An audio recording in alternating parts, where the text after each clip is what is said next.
하나님 말씀 볼 텐데요. 마태복음 3장 11절부터 17절까지의 말씀입니다. 마태복음 3장 11절부터 17절까지의 말씀 우리 합독하여 읽도록 하겠습니다. 가정에서 한 목소리로 읽을게요. 나는 너희로 회개하게 하기 위하여 물로 세례를 베풀거니와 내 뒤에 오시는 이는 나보다 능력이 많으시니 나는 그의 신을 들기도 감당하지 못하겠노라. 그는 성령과 불로 너희에게 세례를 베푸실 것이요 손에 키를 들고 자기의 타작마당을 정하게 하사 알곡은 모아 곳간에 들이고 쭉정이는 꺼지지 않는 불에 태우시리라. 이때에 예수께서 갈릴리로부터 요단강에 이르러 요한에게 세례를 받으려 하시니 요한이 말려 이르되 내가 당신에게서 세례를 받아야 할 터인데 당신이 내게로 오시나이까. 예수께서 대답하여 이르시되 이제 허락하라. 우리가 이와 같이 하여 모든 의를 이루는 것이 합당하니라 하시니 이에 요한이 허락하는지라. 예수께서 세례를 받으시고 곧 물에서 올라오실새 하늘이 열리고 하나님의 성령이 비둘기같이 내려 자기 위에 임하심을 보시더니 하늘로부터 소리가 있어 말씀하시되 이는 내 사랑하는 아들이요 내 기뻐하는 자라 하시니라. 아멘. 그리스도인들이 갖춰야 될 많은 덕목 중에 가장 기본이 아닐까 생각되어지는데요. 바로 겸손함입니다.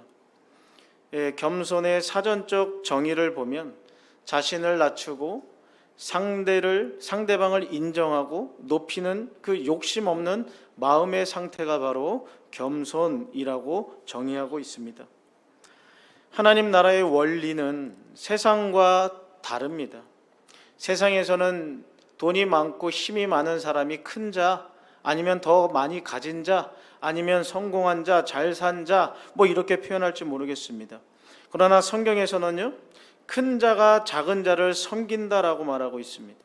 그리고 예수님도 스스로 낮아짐으로써 하나님의 일을 감당하시는 모습을 우리는 성경을 통해 알 수가 있습니다. 이게 바로 세상과 하나님 나라의 가치관이 전혀 다르다는 것입니다. 하나님 아들의 영광을 버리고 모든 사람을 위해 생명을 내어주신 또 십자가의 자리까지 낮아진 것은 예수님이 우리에게 보여주는 겸손의 절정이 아닐까 생각됩니다. 특별히 우리는 오늘 본문 말씀을 통하여 세례 요한의 겸손과 예수 그리스도의 겸손에 대하여 잠깐 살펴보고자 합니다. 겸손의 그 두 예를 보면서 우리가 어떻게 겸손을 배울지 좀 고민해 봤으면 좋겠어요. 먼저 세례 요한의 겸손을 보겠습니다. 사람들이 칭찬하면 괜히 우쭐거리는 것이 우리 사람의 본성입니다. 누군가 야 멋있다 잘한다 계속 칭찬해주면 우리는 높아지기 마련이라는 것입니다. 그리고 세례자 요한은요, 그럴 수 있는 조건이 충분히 갖춰져 있는 사람이었어요.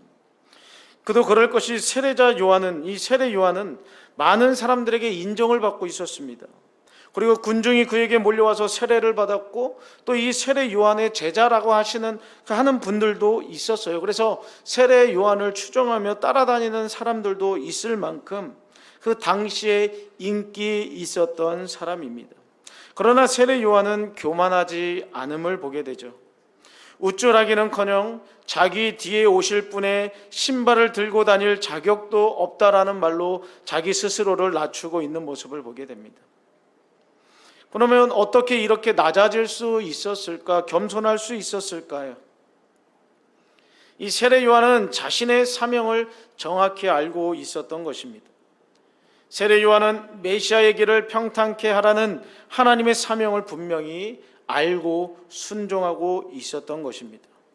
그래서 이렇게 말하잖아요. 그는 흥하여야겠고 나는 쇠하여야 하리라 라고 말씀하기도 했습니다. 그렇습니다. 요한의 사명은요, 뒤에 오시는 예수님이 하나님의 나라를 위한 사역을 잘 감당할 수 있도록 사람들의 마음을 부드럽게 하는 일, 회개의 세례를 베푸는 일, 주님의 오실 길을 평탄케 하는 그것이 자신의 사명임을 분명히 알고 있었다라는 겁니다. 그래서 사람들이 인정하고 따라다닌다고 할지언정 흔들리지 않을 수 있었던 겁니다. 그저 묵묵히 자신의 사명을 감당할 뿐이고 나를 여기까지 인도하시고 내가 이렇게 쓰임받게 하시는 것도 하나님이다라고 하나님을 인정하며 그는 겸손을 잃지 않을 수 있었던 것입니다. 우리에게도 필요한 것이 바로 이러한 겸손인 줄 압니다. 충분히 내가 높아질 수 있는 자리에 내가 아닌 내 안에 계신 하나님, 그 다음에 나를 구원하신 예수님, 나와 동행하시는 성령님을 높이고 자랑할 수 있어야 한다는 것입니다. 여러분들 왜 공부하십니까?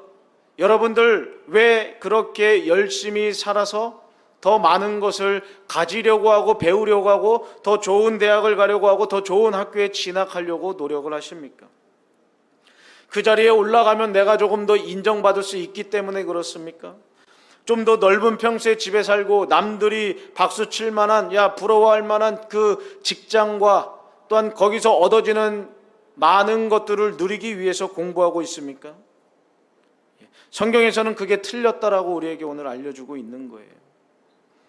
하나님이 나를 잘 되게 하시고 또한 때로는 낮출 수도 있고 또 좋은 대학 갈 수도 있고 그렇지 못할 수도 있습니다. 그럼에도 불구하고 우리가 그 자리에 설 수 있도록 인도하신 분이 하나님이라는 것을 인정하지 못하며 살아간다면 서울에 있는 대학 가고 예수님 떠나는 게 복이겠습니까? 아니면 서울에 있는 대학 다니면서 예수님도 잘 믿는 게 복이겠습니까? 근데 우리는 늘 좋은 것을 취하려다가 가장 중요한 것들을 놓치면서 우리의 겸손이 아니라 내가 잘해서 그 자리에 올라갔다고 우쭐대며 나를 높이는 그 일에 우리는 힘을 쓴다라는 겁니다.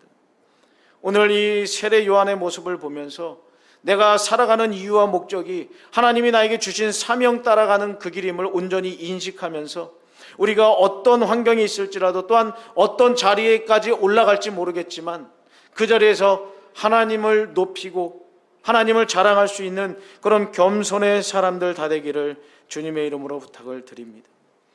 죽을 수밖에 없는 죄인에서 하나님의 사랑을 받는 자녀가 된 우리 모두에게는 하나님을 높이는 사명이 있다라는 것입니다.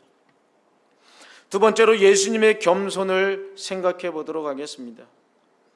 사람들은 자신보다 약하거나 낮은 사람을 대우해주고 자신이 더 낮은 자리에 있게 되는 것을 자존심 상해하죠.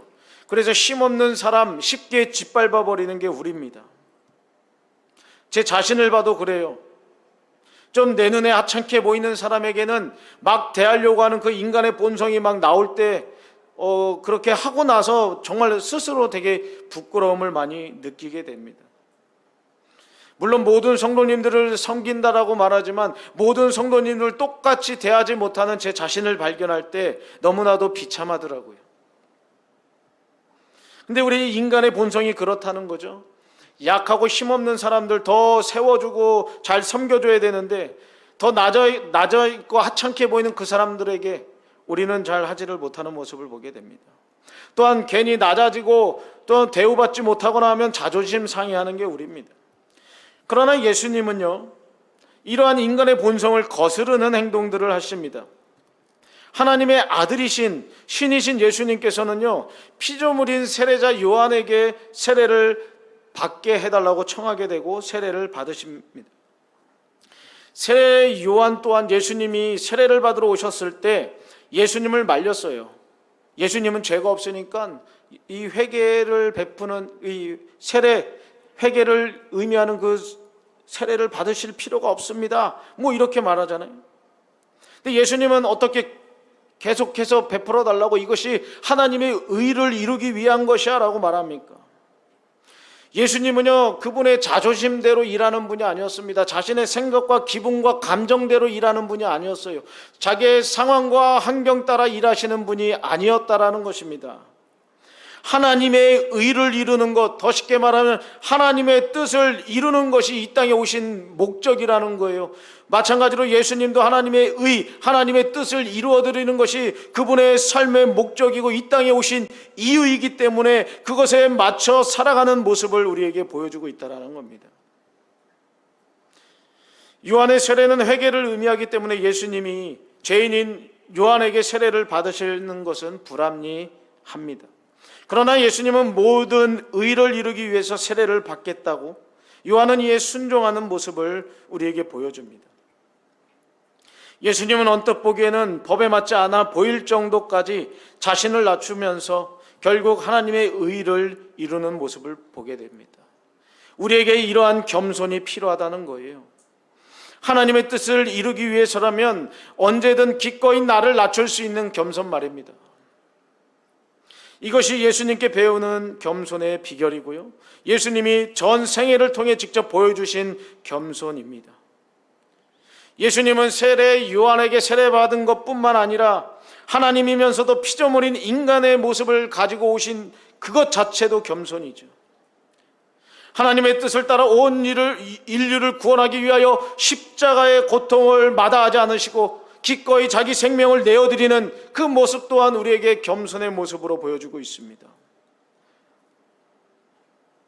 내가 그 은혜로 죽을 수밖에 없는 죄인에서 사랑받는 자녀로 거듭났음을 안다면 우리 또한 예수님이 몸소 보이신 겸손을 닮아가야 한다는 것입니다.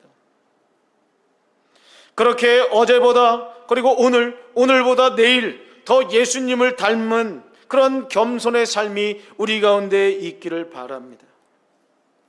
하나님의 뜻을 이루기 위해서라면 기꺼이 낮은 자리로 갈 수 있는 겸손, 우리 모두에게 있기를 바랍니다. 사람들의 인정과 인기에도 자신보다 예수님을 드러낸 이 세례 요한, 하나님이심에도 요한에게 세례를 받으시고 예수님의 겸손을 본받아야 되는 우리,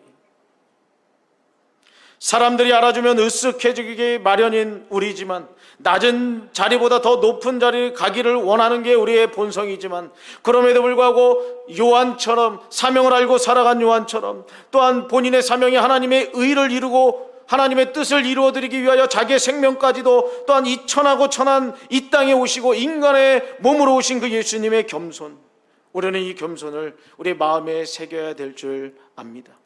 사랑하는 우리 중고등부 친구들, 저는 여러분들이 이 세상에서도 잘 되기를 바랍니다. 그러나 잘 되고 예수님 떠나버리고 잘 되고 교만하여 내 힘으로 거기까지 왔다라고 하며 타락하거나 여러분들이 몰락하는 것은 원치 않습니다. 여러분들이 어느 곳에서 또한 어떤 모습으로 살게 될지 모르겠지만 여러분들이 하나님의 자녀답게 그곳에서 하나님을 닮아가는 우리가 되었으면 좋겠습니다. 그래요, 예수님의 겸손이 우리 가운데 있고 세례 요한의 겸손의 삶이 우리 가운데 있어서 우리가 이 새해 겸손으로 다시 한번 힘을 얻고 다시 한번 낮아지는 모습으로 출발하면 어떨까요? 그래서 겸손하게 그동안 서로에게 쌓인 벽들이 있으면 내가 먼저 좀 낮아져서 다른 사람 세워주기도 해보고, 또한 내가 그동안 교만하여서 다른 힘없는 사람들 짓밟고 그들을 모욕하고 그들에게 정말 하찮게 여겼다면 그들에게 다시 한번 손 내밀고 주님의 마음으로 그들을 섬기기로 다짐하면 어떨까요?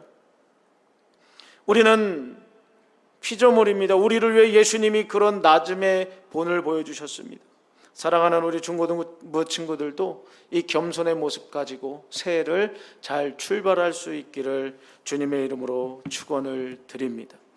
사랑의 하나님 아버지, 여러 가지 어려운 환경 속에서도 이렇게 하나님을 예배할 수 있도록 은혜 베풀어 주시니 감사합니다.